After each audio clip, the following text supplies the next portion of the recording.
Pakistan super league 10 के आगाज़ की रंगारंग तकरीब हुई। आबिदा परवीन, अली जफर और दीगर ने आवाज़ का जादू जगाया। इवेंट में शानदार आतिशबाजी का मुजाहरा भी किया गया।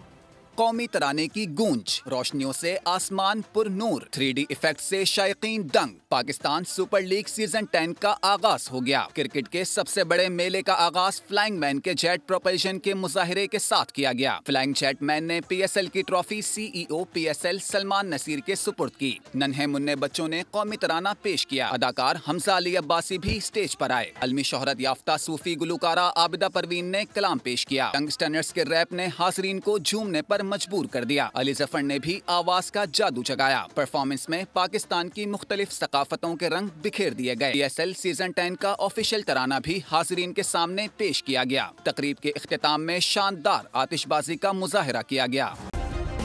सब्सक्राइब करें और बेल दबाएं ताकि कोई खबर रह न जाए।